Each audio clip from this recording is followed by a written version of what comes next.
Cours de spiritisme du Centre Spirit Lyonnais Allan Kardec. Première année, cours numéro 4, le périsprit. Qu'est-ce que le périsprit?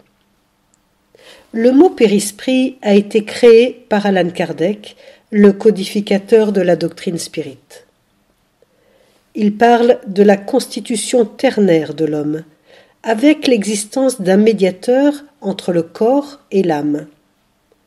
Il prend comme comparaison le germe d'un fruit qui est entouré d'une enveloppe ou périsperme.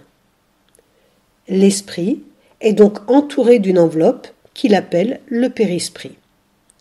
Vous pouvez trouver cette définition dans le livre des esprits, livre 2, chapitre 1er, question 93. Le périsprit, ou corps fluidique, est important. C'est la condensation d'une masse de fluide autour d'un foyer d'intelligence qui est l'étincelle divine. Histoire. Auparavant, en étudiant les religions et les philosophies, on voit qu'on a cherché un élément fluidique ou semi-matériel qui pouvait servir comme un trait d'union entre le corps physique et l'esprit. On a donc plusieurs synonymes pour le mot périsprit. En Égypte, 5000 ans avant Jésus-Christ, on le nommait Ka. En Inde, on parle de Lingra Sharira. En Chine, Confucius le présente comme le corps aériforme. En Grèce, il y a divers noms: véhicule léger, corps lumineux, voiture subtile de l'âme. Parmi les premiers chrétiens, et notamment pour Paul dans ses épîtres, chapitre 1 Corinthiens, versets 42 et 44, c'est le corps spirituel ou corps incorruptible. D'autres courants l'appellent corps vital de l'âme. Pour plus d'informations, voyez l'ouvrage de Léon Denis, Après la mort, chapitre 21 sur le périsprit. Schéma du périsprit et l'esprit incarné. Nous y voyons l'esprit, étincelle divine créée par Dieu. Puis, nous avons le corps mental, où sont stockées toutes nos informations de notre parcours d'esprit. Ensuite, vous avez le périsprit, corps spirituel ou corps astral. Grâce au fluide qui entoure le périsprit et qui s'adapte à l'environnement où il est incarné, on a le corps vital ou double éthérique et enfin le corps physique.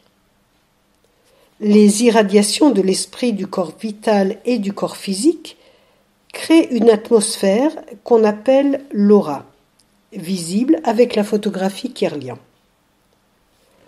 André Louis l'appelle la tunique de force électromagnétique ou le souffle mental. Chez l'incarné, il forme une espèce de souffle autour de son corps physique. Chez le désincarné, l'aura est le résultat des émanations du périsprit. Certaines personnes la voient. Par les qualités particulières de ces fluides, les auras s'harmonisent ou s'éloignent, causant une impression agréable ou désagréable, comme la sympathie ou l'antipathie. Certains esprits sont attirés et aimantés par l'aura de l'être incarné. La nature du périsprit. Le périsprit est invisible, mais il peut subir des modifications. Dans certains cas, il peut apparaître sous une forme vaporeuse. C'est le cas de la bicorporéité.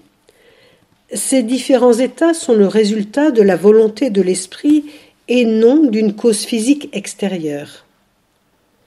Il existe une autre propriété du périsprit qui tient à sa nature éthérée, c'est sa pénétrabilité. Aucune matière ne lui fait obstacle. Il la traverse comme la lumière traverse les corps transparents. Ainsi, les esprits peuvent visiter un prisonnier dans son cachot. Voir le livre des médiums, chapitre 6, question 106. C'est le périsprit qui, dans un état de transe ou de sommeil, permet d'être dans un rapport plus direct avec les esprits. En formant une atmosphère harmonieuse, l'esprit se communique grâce à la combinaison de fluides. Le médium extériorise le contenu de cette pensée à travers les différents types de facultés comme la psychophonie, la psychographie ou le dessin. Le rôle du périsprit. Il joue un rôle important durant l'incarnation. Il sert de lien entre le corps et l'esprit. Il transmet à celui-ci les impressions des sens et communique au corps les volontés de l'esprit. Il assure le maintien de la structure humaine et les traits de la physionomie. Il joue le rôle d'un moule compressible et expansible sur lequel la matière terrestre s'incorpore. Il conserve tous les acquis de l'être vivant qu'il stocke dans le corps mental. Ainsi, l'avoir intellectuel et moral de l'esprit se capitalise et s'accroît avec les existences. De là, les aptitudes extraordinaires qu'apportent en naissant certains êtres précoces, particulièrement doués. Le périsprit assimile les fluides spirituels avec facilité. Ces fluides agissent sur le périsprit, puis sur l'organisme matériel avec lequel il est en contact moléculaire.